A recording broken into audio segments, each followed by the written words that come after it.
So let's talk about narcissistic family systems, or as we sometimes refer to them in the psychodynamic world, family systems.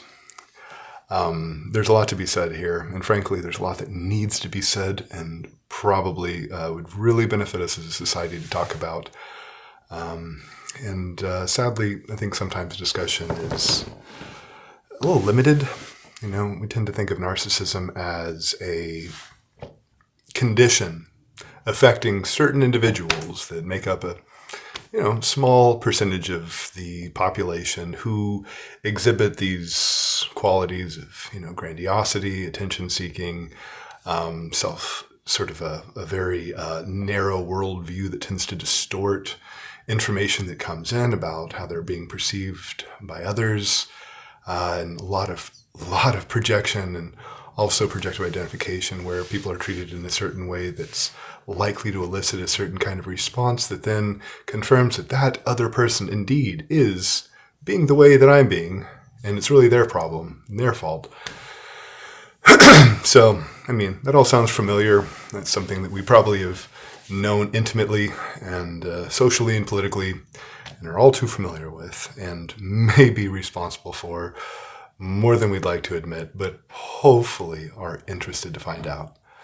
But overall, I think that what we really ought to focus on is the systemic nature of these types of distortions and how they belong to a phenomenon that's actually really widespread, historically entrenched, and complicated, complex as hell. So let's just talk a little bit about parasites. So, sometimes, or perhaps viruses, sometimes there can be a genetic code that likes to, or doesn't just even like to, it just has the tendency of creating an environment where it's likely to replicate and pass along. And guess what? That means it's going to. Okay, simple natural selection.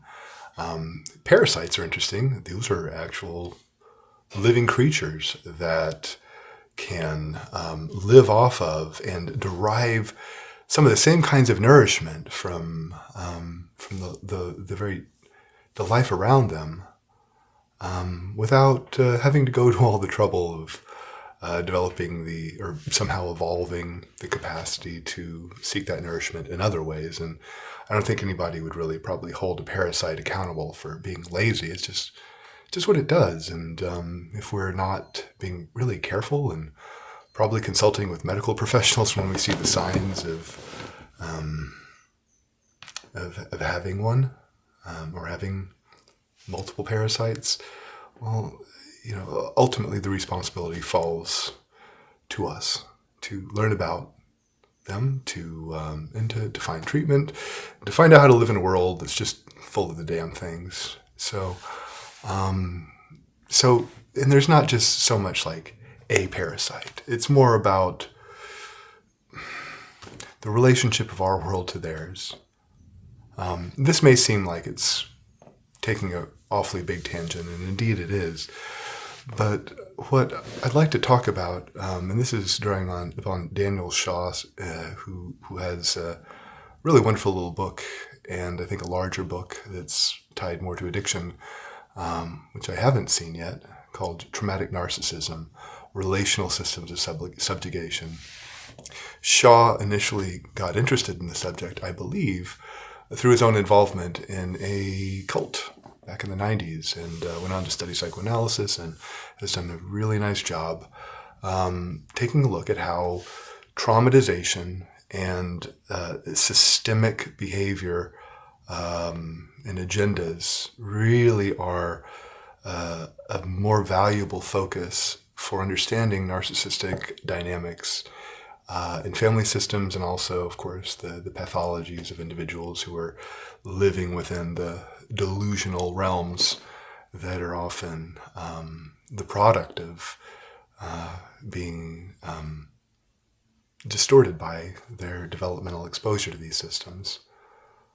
And a cult is a pretty good framework for understanding how these systems can take over and influence our minds.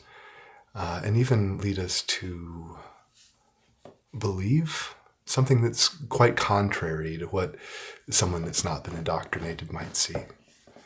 And in these systems, these kinds of, almost like a meme, a set of memes can live and evolve and actually become quite powerful in our society based on its ability to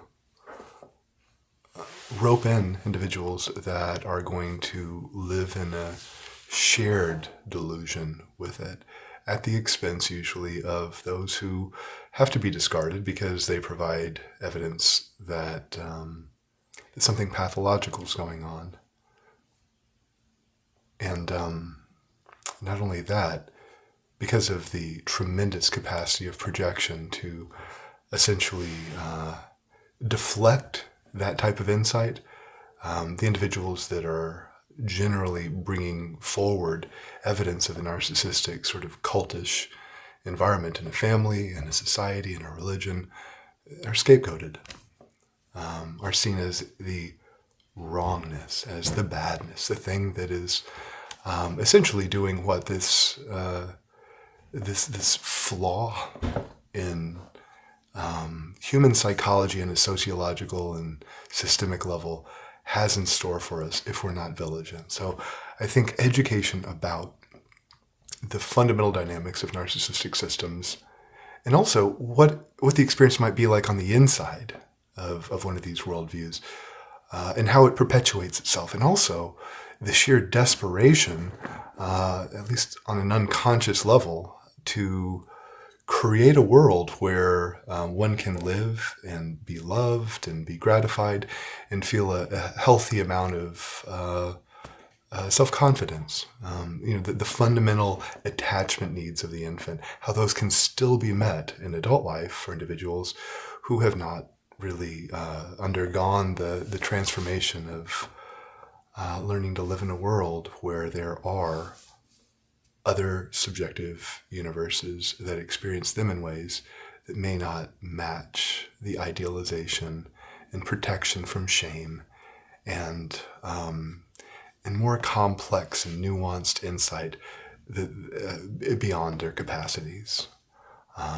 So it's a vast topic. It's an essential topic.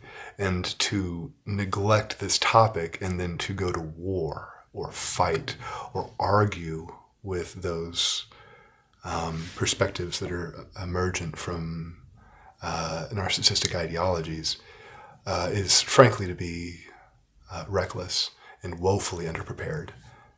And it leads to an entrenchment of this dynamic in the system, because the more scapegoats you have, guess what? The more narcissistic leaders get to stir up conflict and deepen their influence, and essentially create an environment that's not conducive to a human society of adults that know other adults as such. So I guess this will be a bit of a brief introduction, because this should be broken down into many segments.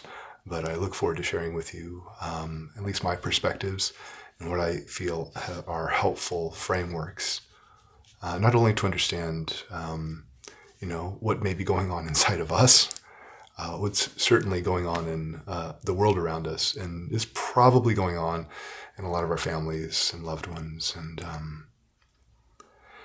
what's been going on for a very, very long time. So thankfully, there's a lot of perspective out there. But to synthesize it, to not oversimplify it, is a very essential task. So I hope I can contribute a bit in that pursuit.